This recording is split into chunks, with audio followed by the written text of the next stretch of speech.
The new Ken Burns documentary, Benjamin Franklin, looks at the life of one of the founders of the United States. Of course, Benjamin Franklin's scientific achievements are a big part of the story, but how do they resonate with today's students of science?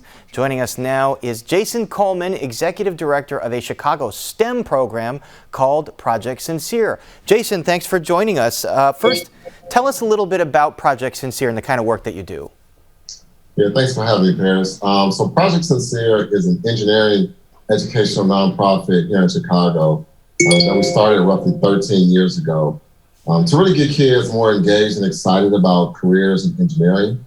Oftentimes it's the first program that provides students with hands-on engagement opportunities, not only experience what engineering is all about, but really teach them about all the career possibilities that exist within the engineering fields as well.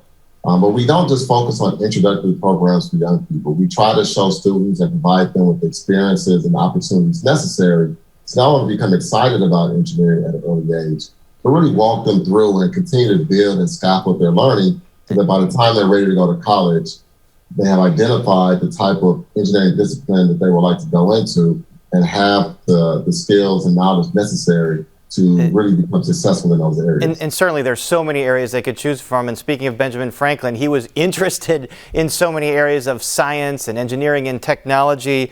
We see that in the documentary he was an endlessly curious person. His discoveries were because he just kind of like had questions and tried these experiments, and some of them failed. So talk about the scientific process, the importance of being creative and even failing.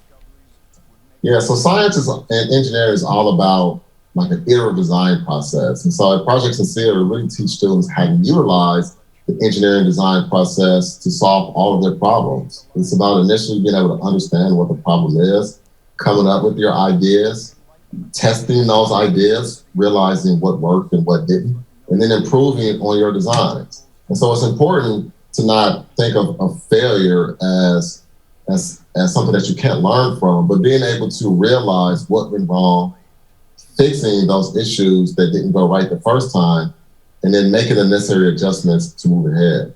As I said, failure is never a bad thing in science, but it's about teaching young people how to look at those failures and learn from them and move forward. And we see in this documentary about Ben Franklin, despite all his genius, he was prejudiced. He had slaves at an early age, even though he kind of evolved to become an abolitionist near the end. So when you think about science and when you think about Benjamin Franklin and you think about some of the racist history, how do you process all that, especially when you're teaching students about science? Yeah, I mean, it's never an easy subject to talk about race or, the past. And, everybody has somewhat of a past, good or bad. Honestly, with Benjamin Franklin's, those things are probably facts that most people don't know about. But being enlightened about that, it is, I guess, interesting to realize what type of man Benjamin Franklin was. Even though it was later in his career that, he started to fight for the abolition of slavery, I think that he did make significant contributions to the science community. But it is, I think, important to also realize and have discussions about the faults that he had, throughout his career as well. One of the things we see in the film, that one of the turning points in his thoughts on this is he went to a school with African-American children and he realized, wow, they're as smart as any kids that he had ever met, and he almost instantly changed. So when you're looking at kids and you're teaching them STEM, how important is it for them to see themselves represented in these fields? Yeah, I mean, I think that's true for all communities, all right? So I think that, when you're trying to teach people specific fields, specific areas that they've been excluded from for so long, it's really about opportunity. So to provide young people with access to professionals and mentors that look like them, it's a way to encourage young people to realize that this is something that they can be good at, that this is something that they can really excel in, in a professional way. And so for our young people, that's a critical part of what we do, but also providing them the opportunities to visit engineering offices and companies firsthand, to take college tours, and to really learn and be engaged in the same industry level equipment that professionals use. So it's giving them a head start to really being able to tackle the challenges that they're going to face in the future.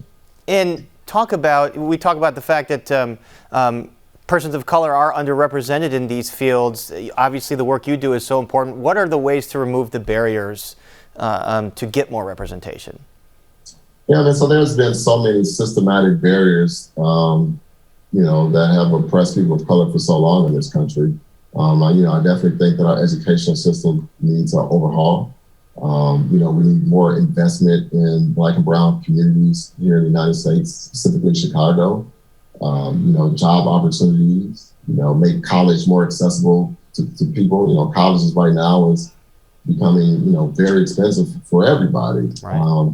And so how can we, if we're really committed to ensuring that this company, has a technically trained workforce, like how, why are we not investing more money in the future? And so that has to start with the young kids. Our school systems need to improve. We need, teachers who are trained and capable of providing our students, with training in STEM fields. And then we need more programs. And so, I think there's truly a holistic view or approach that we need to take on, fixing the system that we're in right now. We're out of time here, but we've talked before, and one of the interesting things you brought up is if there is more representation among communities